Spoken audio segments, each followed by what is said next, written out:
Nous avons revisité tout le projet Dakar 2026. Quand nous parlons du projet Dakar 2026, la commission de coordination est le moment, jusqu'ici, annuel d'évaluation de là où nous en sommes. Avec le Comité international olympique, nous avons décidé de passer à une évaluation semestrielle.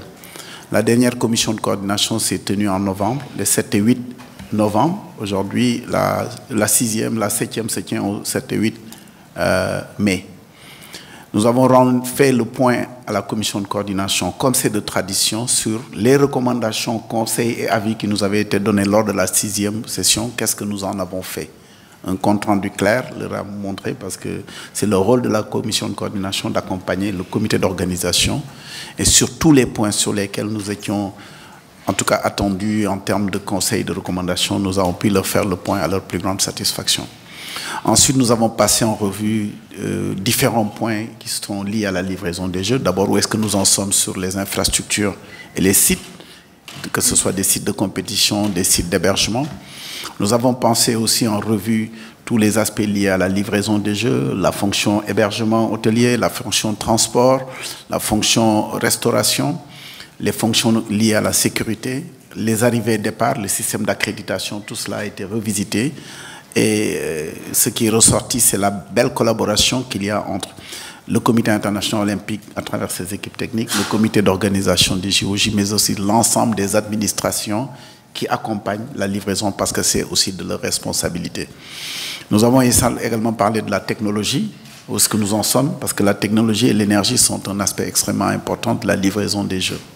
Nous avons eu énormément de réunions avec le ministre du Homeland Security, le DGPN, directeur de la police, la gendarmerie, l'armée.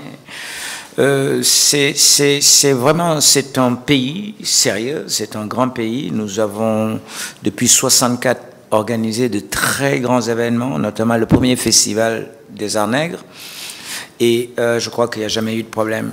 Et qui plus est, depuis que nos voisins ont eu quelques difficultés, je crois savoir que l'État, dans sa mission régalienne de sécurité, a pris les mesures qu'il faut.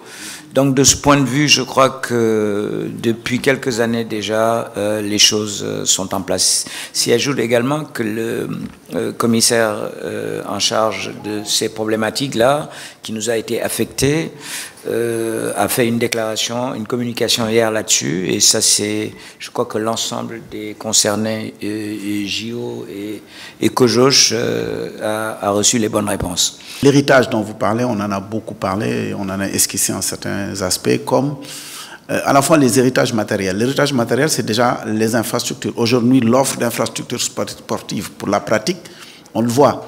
L'effet JOJ a créé cette émulation et cette compétition dans l'amélioration et le relèvement du niveau des infrastructures sportives. Plus encore, on a beaucoup parlé avec les collectivités locales des 11 infrastructures de proximité que grâce aux JOJ, grâce aux JOJ seront réalisées, mais il y a même le mouvement est amplifié parce que le ministère des Sports, sautant sur cela, est en train de faire beaucoup plus d'autres infrastructures sportives.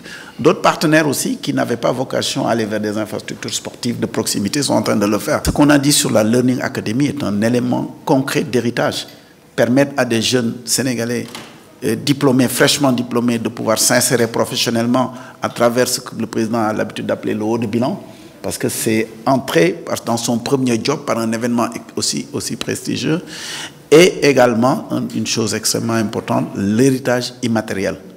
Le président du comité de la COCOM a beaucoup parlé de cette dimension immatérielle. Souvent, on regarde l'héritage par le dur, mais l'autre dimension, c'est l'immatériel. Et pour parler de l'immatériel, ce qu'on est en train de faire avec les écoles, avec les universités, à travers le programme d'éducation aux valeurs olympiques. Grâce au JOJ, on a reconnecté l'éducation aux valeurs avec l'école. On sait tous que l'éducation civique était quelque chose devenu une denrée rare dans les écoles. Aujourd'hui, c'est quelque chose. Et quand on a regardé les chiffres ce matin présentés par le département engagement, on a touché 295 000 élèves. C'est difficile à voir comme cela, mais ça se passe sur l'étendue du territoire national. 295 000 jeunes qui ont été touchés sur l'objectif de 900 000 jeunes encore à venir. Merci.